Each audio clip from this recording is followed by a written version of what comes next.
Okay hello friends तपाईहरु सबैलाई Amit Pant YouTube च्यानलको अर्को एउटा नयाँ भिडियोमा फेरि पनि स्वागत गर्न चाहन्छु। आजको यो भिडियोमा तपाईहरुले फेसबुकमा धेरै पोस्टहरु गरिरहनुहुन्छ। तपाईहरुले कोही बेलामा आफुलाई लागेको मिमहरु शेयर गर्नुहुन्छ होला, कोही बेला फोटो हाल्नुहुन्छ होला, कुनै बेला केही लेखेर शेयर गर्नुहुन्छ होला।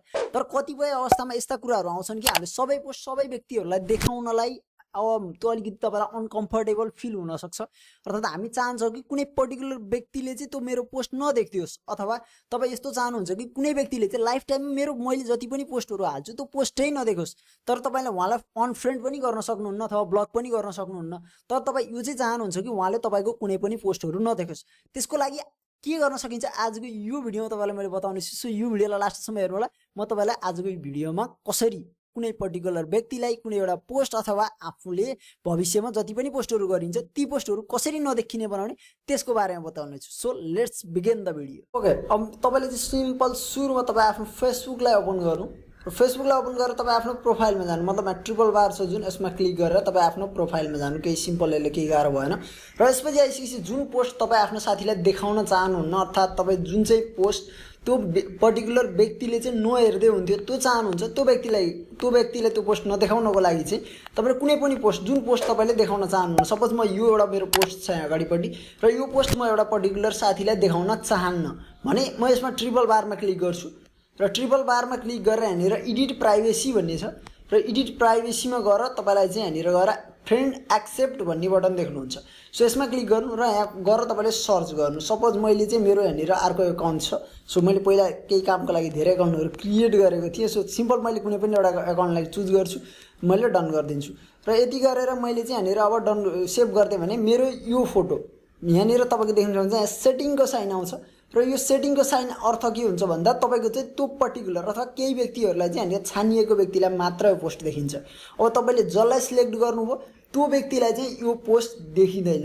र अब यो त भयो पोस्ट गरिसकेपछिका कुराहरु। अब तपाई कुनै यस्तो व्यक्तिलाई चाहनुहुन्छ कि जसले चाहिँ तपाईको कुनै पनि पोस्ट नहेर्दियोस्।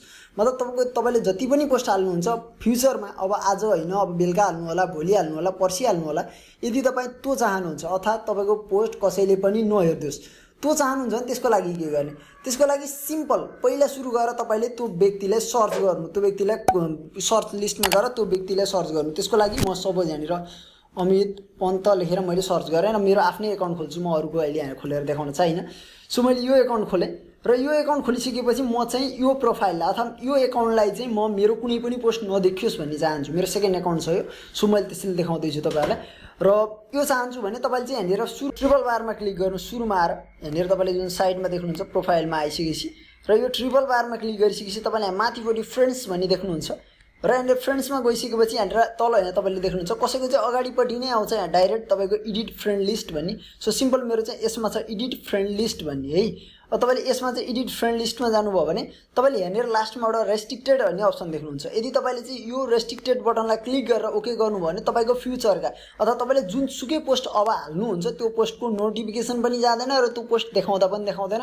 तपाईको प्रोफाइलमा आएर उसले हेर्छ भने नि त्यो पोस्ट उसलाई चाहिँ भिजिबल हुँदैन, त्यो पर्टिकुलर व्यक्तिलाई त्यो पोस्ट नै भिजिबल हुँदैन।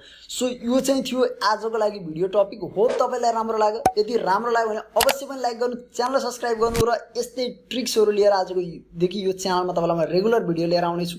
सो च्यानल सब्स्क्राइब गर्न बाँकी छ भने अवश्य नि गर्नु होला। भिडियोलाई लाइक गरेर 100 लाइक पुर्याइदिनु होला अवश्य पनि। Thanks for watching this video. Have a good time.